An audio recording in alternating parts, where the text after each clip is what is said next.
Selamat datang di channel Pemuja Malam. Jangan lupa like, share, and subscribe ya. Terima kasih. Chapter 30. Merubah panggilan. Sepeninggal Bang David, aku masih berdiri mematung menghadap pintu. Padahal punggung lelaki itu telah menghilang. Tetap saja masih terbayang olehku kedatangannya kemari. Aku menghela nafas panjang, mencoba mengendalikan emosi yang sempat terluap barusan. Berurusan dengan mantan suami tentu saja belum siap sama sekali. Bahkan kehadiran dia di pernikahan ini masih membuatku terkejut. Aku sungguh tidak menyangka Bang David akan datang hari ini. Terlebih jika lelaki itu malah menemuiku secara langsung. Perkataannya masih terngiang jelas di telinga. Dengan ekspresi yang dia berikan, tubuhku tiba-tiba saja merinding mengingat kejadian barusan. Rasa penasaran sekaligus khawatir bercampur menjadi satu dalam hatiku. Bagaimana jika Bang David mempermainkan Alina? Atau apa mungkin Bang David akan melakukan sesuatu pada Alina? Aku menggeleng berkali-kali, mencoba untuk mengenyahkan pikiran-pikiran buruk yang menguasai kepala. Bukankah sebagian prasangka adalah kebohongan? Bisa jadi, semakin banyak prasangka dalam otakku ini malah menjadi doa yang bakalan terwujud. Aku benar-benar pusing dibuatnya. Apa yang harus aku lakukan? Ana, entah sejak kapan ibu berdiri di sana. Mataku membola melihat ekspresi bingung ibu. Iya, Bu. Aku mendekat menghampiri ibu yang masih berdiri di pintu. Boleh ibu masuk? Tanya ibu pelan. Aku mengangguk, lalu mengulurkan tangan menggandeng tangan ibu, mengajaknya masuk. Boleh dong. Kami berdua duduk di tepi ranjang. Tidak lupa, aku menutup pintu kamar.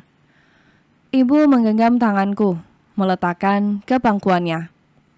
Ana, sebenarnya ada masalah apa? Aku mengernyit bingung. Ada masalah apa? Mengingat-ingat apa yang terjadi. Rasanya enggak ada masalah apapun. Kalaupun mantan suamiku itu tadi kesini, rasanya aku tidak ingin membuat ibu khawatir. Enggak ada, Bu. Memangnya ada apa? Tanyaku hati-hati. Sebisa mungkin aku mengontrol ekspresi wajah agar terlihat biasa saja. Ya, walaupun itu sulit. Karena aku yakin, sebaik apapun aku menyimpan rahasia dari semua orang, tidak akan mungkin dapat tersimpan baik dari wanita di hadapanku ini. Dia tahu melebihi apa yang telah aku ketahui. Adakah rahasia yang bisa tersimpan dari seorang ibu? Aku menggeleng lemah mendengar pertanyaan ibu yang lebih patut disebut sindiran. Sepertinya ibu kecewa karena beberapa hal tidak aku ceritakan padanya. Ibu menghela nafas panjang, kemudian melanjutkan kalimatnya. Selama ini, ibu diam bukan karena ibu tidak mengerti, tapi karena ibu merasa kamu bisa melewatinya. Sayangnya, semakin hari wajahmu tampak sering murung. Kamu sering melamun, memikirkan banyak hal, termasuk masalah Alina dan mantan suamimu. Bukan ibu ikut campur, apalagi kalian telah dewasa. Tapi kalau melihat David bertingkah kelewatan padamu, tentu ibu tidak akan rela. Sejenak keadaan menjadi hening, hanya helaan nafas panjang yang terdengar. Aku masih menunggu kelanjutan dari kalimat ibu. Ibu sudah tua, cuma ingin melihat kalian bahagia. Apa yang dikatakan David tadi? Aku mendongak, melihat wajah ibu. Cepat-cepat aku menunduk kembali. Tidak sanggup rasanya melihat wajah keriput itu menatapku dalam. Enggak ada, Bu, jawabku lemah. Lihat ibu, kalau memang enggak ada apa-apa. Aku mendongak, menatap wajah ibu. Iya, enggak ada apa-apa. Bang David mau menikahi Alina. Itu saja yang dia katakan tadi. Kamu enggak apa-apa? Tanya ibu dengan tatapan menelisik. Aku tersenyum. Tentu saja tidak apa-apa. Kalau mereka bahagia, akulah orang pertama yang akan merasakan kebahagiaan mereka. Apa kamu bahagia bersama Adrian? Aku mengangguk yakin. Tentu, walaupun tidak tahu bagaimana ke depannya, tapi Ana yakin akan selalu berusaha untuk bahagia. Dan yakin jika Pak Adrian akan membuatku bahagia. Kok masih panggil Pak sih? Ibu bertanya dengan senyum menggoda. Aku terkekeh geli menyadari hal itu. Aku jadi ingat permintaan Pak Adrian agar merubah panggilannya. Ibu, kalau aku manggilnya Mas, gimana? Kali ini ibu terkekeh geli. Mungkin karena mendengar pertanyaan konyolku. Aku hanya masih ragu harus memanggilnya apa. Dan mencari dukungan dari ibu.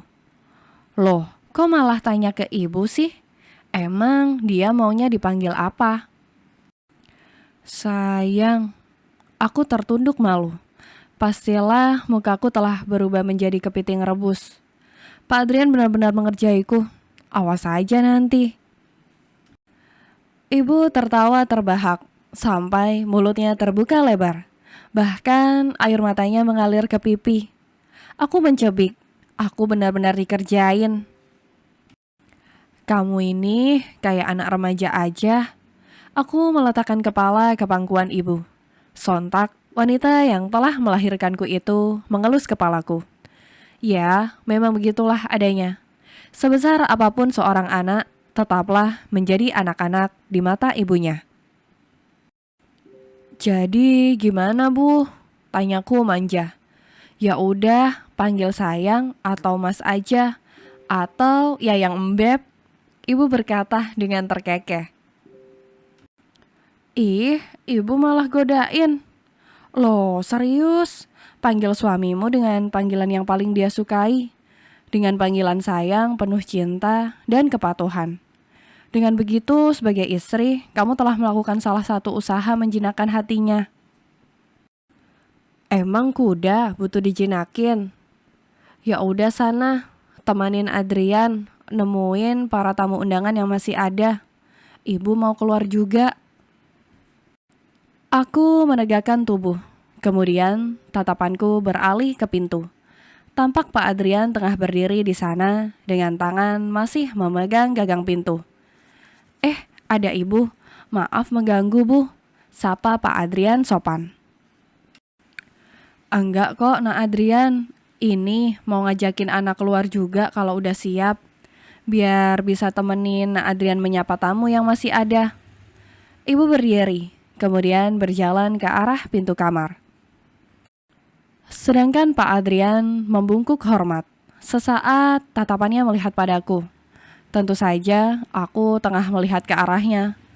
Namun siapa sangka jika lelaki itu malah mengedipkan sebelah matanya. Sontak aku mendelik, yang dibalas senyuman canggung darinya. Sudah ya, ibu mau keluar. Ibu keluar tanpa melihat ke arahku lagi. Pak Adrian mengelus tengkuknya. Dasar, desisku. Apaan? Tanya Pak Adrian dengan mengedikan kedua bahunya. Ih, jika diingat-ingat, aku dan dia sering berbicara hal yang sepele. Jarang sekali kami membicarakan hal-hal yang serius. Lelaki itu lebih sering mengajakku bercanda atau malah menggodaku. Entah karena alasan apa dia melakukan itu. Bisa jadi karena ingin membuatku nyaman. Atau malah begitulah cara dia menjaga perasaanku. Sebab dengan begitu, aku malah sering tersenyum. Yang pasti aku bahagia bersamanya. Semoga selamanya. Pak Adrian mengulurkan tangan. Aku dengan senyum merekah menyambutnya. Lantas dia menggenggam tanganku, mengecup punggung tanganku lama. Sudah siap menemui orang-orang di luar, Nyonya Adrian? Tanyanya lembut dengan jari yang mengelus punggung tanganku dan tatapan hangat yang mampu menghipnotisku. Aku merasa tersanjung atas perlakuan baiknya. Sebab kebaikannya memperlakukanku pulalah aku menerima dia mendampingi hidupku. Aku tersenyum, lalu mengangguk yakin. Kami keluar dengan tangan yang saling menggenggam erat. Bersambung.